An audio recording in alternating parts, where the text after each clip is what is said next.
Bonsoir à tous, ravi de vous retrouver dans les experts du tennis ici au Monte Carlo Country Club avec Frédéric Elion. Bonsoir Frédéric. Bonsoir Christophe et bonsoir à tous. Et avec notre expert, notre consultant Laurent Orsini. Bonsoir Laurent. Bonsoir Christophe, bonsoir Fred. La journée de toutes les promesses pour la jeunesse d'Arthur Fils face à presque l'expérimenté de 21 ans, Carlos Alcaraz, avec un petit clin d'œil, on va y revenir. Pour nos Monégasques, il y a une demi-finale de plus pour Romain Arnaud. Ce sera sa troisième demi-finale ici à Monte Carlo. Mais tout d'abord, vous aviez raison, l'affiche du jour, grand combat, le duel au soleil, Alcaraz-Fils. Si proche et si loin, pour résumer en fait Pour finalement Arthur, cette rencontre, il s'est passé énormément de choses dans ce match avec un début un petit peu étrange où Arthur Fils mène 3-0, double break très rapidement dans cette partie avec en face Laurent, un Carlos Alcaraz qui a donné énormément de points, notamment en coup droit. C'était une entame de match un petit peu particulière. Oui, c'est vrai, il a eu du mal à se mettre dedans et puis après, progressivement, il est rentré dans son match. Mais c'était un vrai choc, c'était une vraie... Alors moi, ce match-là me rappelle un combat de boxe avec une balle de tennis parce qu'ils se sont mis des pains, comme on dit, mais dans tous les sens, c'était incroyable. Et c'est peut-être aussi pour ça qui explique la stat dont vous allez peut-être parler, Frédéric, le nombre de fautes directes qui est assez hallucinant à ce niveau-là sur terre battue.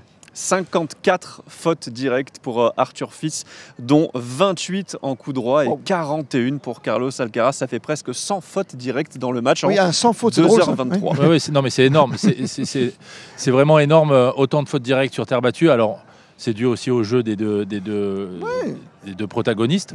Mais vraiment beaucoup de fautes. Ils ont frappé très très fort. On a vu des points incroyables. Mais c'est vrai que cette stat-là, elle est quand même... Voilà, c'est pas là. Pour deux joueurs de ce niveau-là, quasiment sans faute directe dans un match. Et c'est vrai que ça a surtout été un scénario où en fait le niveau était assez fluctuant des deux côtés. Chaque joueur avait un petit peu sa période. Il y a eu énormément de breaks aussi dans cette rencontre. Et c'est vrai que donc Arthur Fils a réussi à remporter le premier set 6-4. Il a eu beaucoup d'occasions dans le deuxième set pour plier l'affaire en deux manches. On se souvient des 3 balles de break à 2 partout. Et puis forcément, sans doute, le tournant du match. 5-5, 0-40. 3 balles de break pour Arthur Fils, il ne fait pas. Et ensuite, forcément, Alcaraz remporte la deuxième manche 7-5. Dans la troisième manche, il mène 3-1. Et puis là, Alcaraz met 5 jeux d'affilée pour conclure la partie. Et la grosse différence, Laurent, on l'a vu à la fin, Alcaraz, il a serré le jeu, il n'a plus rien donné. On se dit que la différence de niveau, elle est vraiment infime, mais il y a vraiment un gap entre le top 10 et les autres. La différence de niveau sur le court, quand on les voit jouer, on ne pense pas qu'il y en a un qui est beaucoup plus fort que l'autre, notamment en termes de classement. Mais c'est vrai, vous l'avez dit, la gestion des points importants, c'est vraiment ce qui fait la différence à ce niveau-là. On pensait, c'était des balles de match pour nous, à 5 partout, 0-40. Alcaraz les sauve très bien. Il fait une faute directe, Arthur, sur ces 3-là. Mais oui, après, il tente en plus sur cette faute directe. Il est à 0-40, il tente au moins la première fois. La première, il tente. Voilà. Il tente un revers croisé. Il y va sur la deuxième. C'est bien joué. Il a rien à se reprocher. Mais la deuxième, il fait une faute directe. On a vu beaucoup de fautes dans le filet. Oui. Chose rare aussi qu'on ne voyait pas du temps de Rafael Nadal. Ça me rappelle le tournoi junior. Je plaisante. Non, mais je force le trait. Vous voyez ce que je veux dire? Oui, non, mais bien sûr, vous avez raison. Mais à l'époque de Rafael Nadal, c'était quelqu'un qui liftait un petit peu plus. Là, les joueurs frappent très, très fort.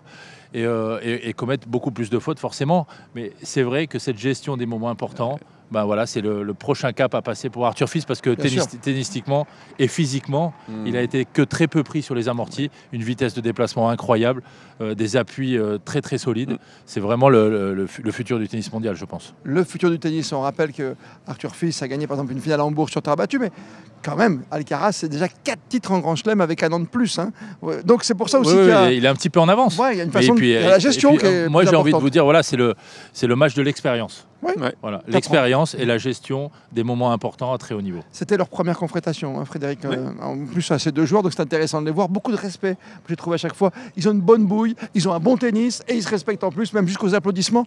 Quand Arthur Fils sort du court, tu vois Alcaraz qui se retourne et qui applaudit quand même son adversaire. Voilà, même s'il a cassé une raquette, qu'il était énervé, mais on comprend sa frustration. Parce normal, que lui, il était vraiment, je pense que dans sa tête, il était vraiment pas loin. Ah bah oui. Et 5-5 à 0-40. 5-0-40, il se dit si je la fais, je serre derrière. C'est ça l'enseignement de ce match. Il se dit je fais partie de cette caste-là, je suis capable de tenir des joueurs comme ça sur terre battue à 20 ans. Rentrer dans les 10. Mais maintenant, il faut les battre. Voilà, exactement. Les promesses de l'aube. Réaction des deux protagonistes. J'ai des occasions, je ne les fais pas. Ça tourne assez rapidement en fin de deuxième. Je passe de 5-5, 0-40 à 7-5 en 3-4 minutes. J'ai mal géré ces moments-là. Après, lui, c'est un champion, donc tous ces moments-là, il les gère à la perfection. Il l'a très très bien fait encore aujourd'hui. Et voilà, moi, je dois apprendre. Frédéric, les autres résultats de cette journée. Il y a eu des matchs un petit peu étranges. On va commencer par ce 6-0 encaissé par Grigor Dimitrov. Incroyable. Face à Demi-Nord. 44 minutes de jeu. Wow. Le Bulgare a marqué 15 points dans le match. Un coup gagnant, 23 fautes directes. On se doute qu'il était blessé, il y a forcément un problème quand il prend 0 et 0 comme ça face à Demi-Nord, mais c'est vrai que c'était un match quand même assez étrange. Oui, et puis c'est étrange qu'il se présente sur le terrain. Alors est-ce qu'il a voulu le faire par rapport au public? Est-ce qu'il n'a pas voulu abandonner? Est-ce qu'il n'a pas voulu déclarer forfait? Ça, c'est un petit peu mystérieux, mais c'est vrai que venir sur le court pour prendre 2 bulles, comme on dit, en 44 minutes, je crois que c'est ça. Alors j'ai une question, mais alors, vous ne voyez pas de mon mauvais esprit habituel, hein, mon cher Laurent. Il faut que tu rentres sur le court pour pouvoir faire tout le match, pour pouvoir avoir la petite prime de quart de finaliste? Non, je pense pas. D'accord. Je pense pas. Non, mais je pense que même s'il déclare forfait, il est en quart de finale. En quart de finale. Donc il y a un tableau avec de l'argent, bien sûr, environ. Un quart de finaliste et un demi-finaliste, donc qui joue ou qui joue pas, c'est pareil. Très bien. Ça passe aussi pour Davidovich Fokina, ce qui va nous donner une demi-finale 100% espagnole. Alcaraz, Davidovich Fokina, qui a mis fin au beau parcours de Popyrin, l'Australien. Défaite 6-3, 6-2. Et puis dernier qualifié au terme d'un long match. En 3 manches, c'est l'Italien quasiment à domicile, Musetti. Et nos Monégasques, on y revient. On est là quand même. J'ai une petite pensée, je pense à Dimitrov. On est là quand même. Non, mais je repense quand même à Dimitrov diminué. Et je pense que voilà, il y avait un certain Valentin Vachereau l'autre jour qui aurait pu avoir un petit parcours sympa. Voilà, mais pas vivre de regrets, monsieur. Avec des scies, Christophe, vous savez. On peut tout refaire, bien sûr. Mais nous avons encore un Monégasque en double et en demi-finale une fois de plus, Frédéric. Exactement, c'est la 3e demi-finale ici à Monte-Carlo pour Romain Arneaudo avec 3 partenaires différents, puisque souvenez-vous, en 2017 c'était avec Hugo Nice, il y a 2 ans c'était avec Sam Weisborn, son partenaire autrichien, et désormais c'est avec Manuel Guinard. Donc ils se sont sortis du piège tendu par 2 gros serveurs avec Bopana, 45 ans, wow. Et puis Ben Shelton qui pourrait carrément être son fils, puisqu'il a 22 ans, l'américain. Et ça a été là aussi un match, comme souvent depuis le début de la semaine, qui s'est joué en 3 manches, 81% de réussite au service lors de la première manche, et puis 2 noades remportés. Ça fait donc 6-2 pour la paire Arneaudo-Guinard. Dans le deuxième set, Shelton et Bopana font le break au meilleur des moments, à 3 partout. Ils remportent ce set 6-4, et puis donc derrière, le fameux super tie-break remporté 10 points à 7 donc par Arneaudo et Guinard qui se qualifient en demi-finale. Superbe performance. Vous avez vu la fin, bien sûr, et même le début de la rencontre ensemble, mais la fin vous a plu parce que là ça bombardait un peu quand même entre les deux. Ça bombardait, ouais. Et puis Shelton, c'est quelqu'un qui vraiment qui envoie, et qui fait le show. C'est vraiment l'américain dans toute sa splendeur. Mais il y a eu quelque chose coupé. C'est ça, le Marcel, un petit peu arrogant sur le terrain. Mais il y a eu quelque chose d'assez cocasse. Il y a eu 2 points où le joueur du fond a touché son partenaire au filet. Donc c'était 2 points en faveur des Monégasques. Et ceux-là, ils sont bons à en prendre dans un super tie-break où le premier à 10 l'emporte. Oui, drôle d'attelage quand même. Mais pour nous, ça nous va bien puisqu'il y a encore une place, donc comme le disait, la 3e demi-finale pour Romain Arneaudo. Romain, que vous avez retrouvé juste après ce nouveau succès. C'est vraiment sur cette semaine où il peut tout se passer et qu'il faut être performant. Et c'est vrai que chaque année, j'arrive à être performant, plus ou moins. Donc c'est vrai que... Voilà, avec Manu, c'était un peu un nouveau partenaire et il a une super attitude et c'est un super joueur sur terre battue. Donc hier, on a été chanceux et aujourd'hui, on a prouvé qu'on était des bons joueurs et qu'on méritait notre place en demi. À partir de la demi, je prends pas ça comme du bonus, mais je sais que le travail est déjà, fait. Il y a une genre de petite pression au début pour essayer de faire bonne impression. Là, c'est fait, on a assuré un minimum, mais après, j'ai quand même des ambitions. J'ai déjà fait ça, demi, finale, donc c'est moins exceptionnel d'être à ce niveau-là. Et donc on est peut-être un peu plus lucide et on croit peut-être un peu plus en nos chances. Donc j'espère vraiment aller encore plus loin. Après, je pense juste match après match et après on va voir jusqu'à où ça nous mène. Qualification pour les demi-finales, ça jouera sur le central, évidemment, comme d'habitude. On espère que Romain reviendra le dimanche. Exactement. En tout cas, ils retrouveront pour cette demi-finale la tête de série numéro 2 du tournoi, Eliovara Patten. Des noms peut-être qui vous disent quelque chose, puisqu'ils ont gagné un seul tournoi cette saison, l'Open d'Australie. Voilà pour les résultats. Vous êtes né en quelle année, sans rien dire 89. À 89. Ah oui, 89 quand même. Non, Laurent. Oui, et donc ? Et donc, Un peu d'histoire ce soir sur Monaco Info. Dans un instant, on va recevoir une légende, oui, qui a gagné Roland-Garros, mais c'était avant 89, c'était en 1976. Adriano Panatta va nous rejoindre, la légende italienne, ici, dans quelques secondes.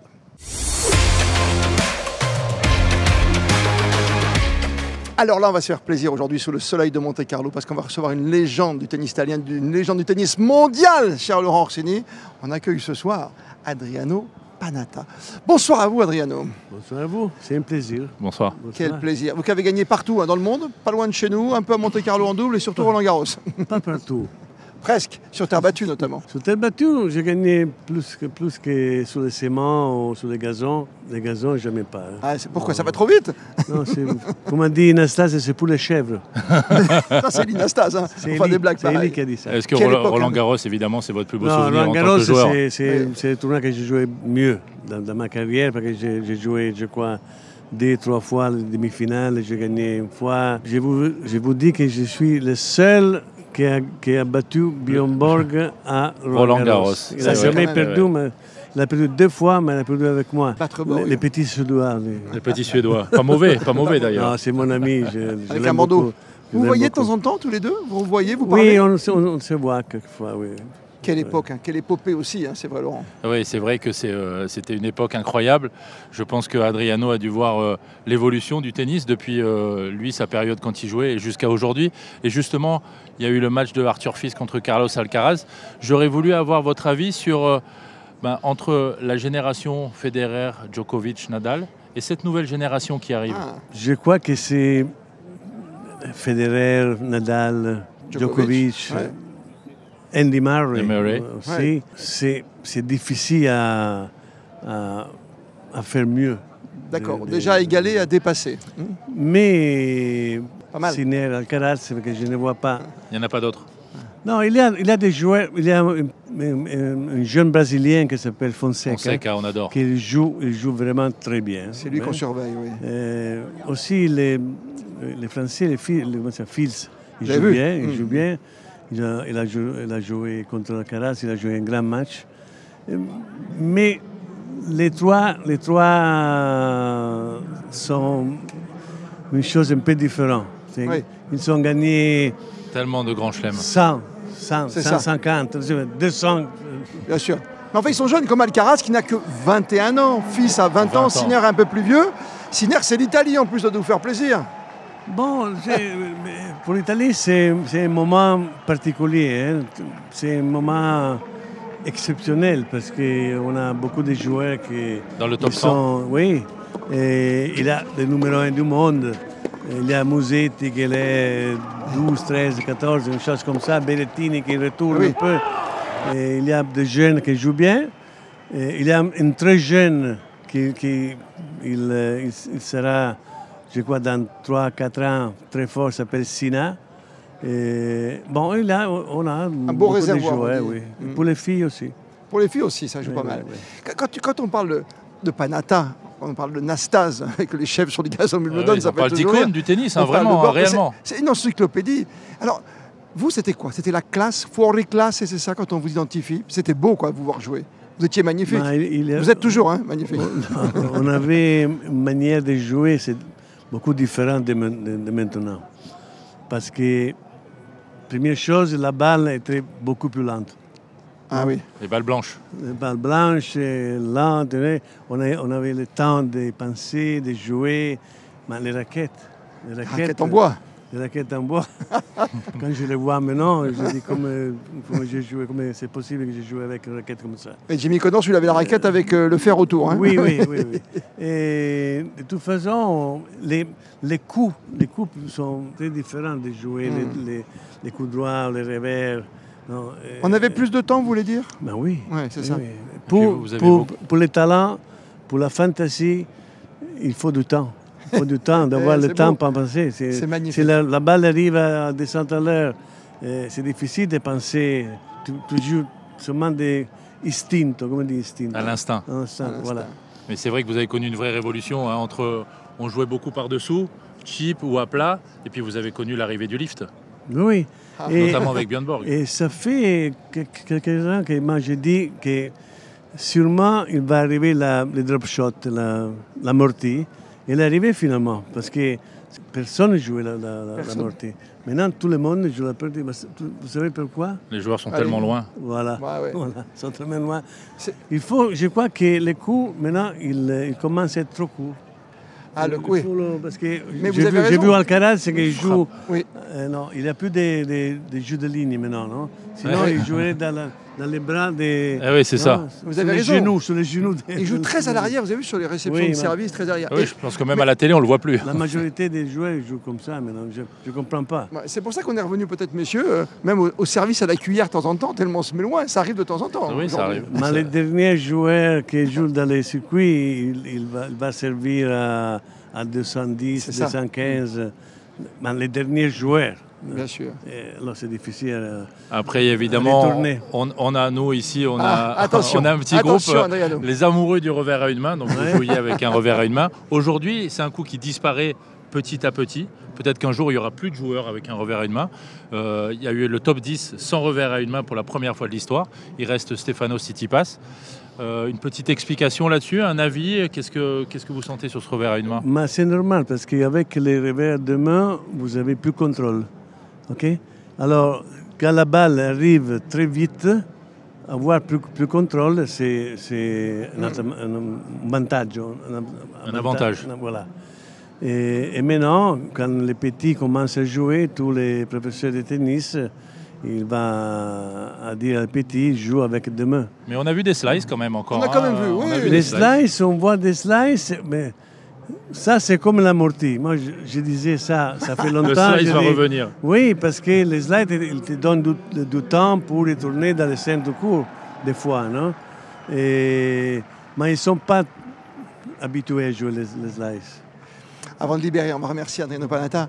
On est dans l'ambiance, entendez, il y a des matchs partout ici à Monaco. Vous avez vu ce soleil encore aujourd'hui. Pour vous, ce club, qu'est-ce qu'il représente? Vous qui avez œuvré ici, vous qui avez joué ici, vous qui avez joué dans les plus beaux clubs du monde. Aujourd'hui encore, on le voit, on a vécu une semaine extraordinaire avec un nouveau Players Village. Comment vous jugez Monte-Carlo? Monte-Carlo, c'était toujours pour nous, ma génération, toujours la fête. La fête, pas la fête comme entendu. La fête d'arriver dans un club très beau, avec un accueil fantastique, dans une ambiance tranquille. C'est ça pourquoi je n'ai jamais gagné ici. Avec des amitiés, on va remercier. Trop de distractions. Trop de distractions. Et des amitiés jusqu'au bout de la vie. Oh, on va remercier notamment Jean-Luc Alavena qui nous a permis de d'avoir... Jean-Luc, c'est mon ami, c'est mon copain de double. Oui, copain de double et votre sosie officiel ici à Monaco. Oui. D'ailleurs, il a une photo assez drôle où on voit Adriano qui joue sur le central et Jean-Luc à la télé qui est ramasseur de balles. Ramasseur de balles. Oui. C'est pas beau ça? C'est toute l'histoire du tennis, la légende, Adriano Panatta, mais quel bonheur! Grand merci de nous avoir rendu une visite sur ce plateau des experts. Merci à vous, grazie. Là ce soir, tu vois, Laurent, franchement, le plateau des experts porte bien son nom. Exactement. Encore plus que d'habitude. Il y en avait un seul ce soir sur le plateau. Merci encore, monsieur Panatta. Merci à vous. Merci. Voilà pour la légende, l'histoire en marche ici à Monte-Carlo en 2025. Frédéric, le programme de demain. Ça devient de plus en plus facile, puisqu'on avance dans le tournoi, donc il y a moins en moins de matchs. Du jour. Deux simples à vous donner. Le premier, Laurent, c'est peut-être celui qu'on attend le plus, cette demi-finale 100% espagnole entre Alcaraz et Davidovich Fokina. Oui, c'est vrai qu'on attend ce match, mais aujourd'hui, au vu du résultat de Carlos Alcaraz contre Arthur Fils, ça en devient vraiment le favori et de ce match et du tournoi, j'ai envie de vous dire, au vu du niveau des autres joueurs. Je pense que s'il continue comme ça, il devrait emporter le tournoi. Je m'avance un petit peu, mais voilà. L'autre rencontre, la deuxième demi-finale, elle opposera l'Australien Alex de Minaur à l'Italien Lorenzo Musetti. On a hâte de vous retrouver demain à 20h30 pour les experts de ce samedi soir, jour de demi-finale. Merci Frédéric Alliot. Merci à vous, messieurs. Merci à vous, Laurent Orsini. À demain. Merci à vous.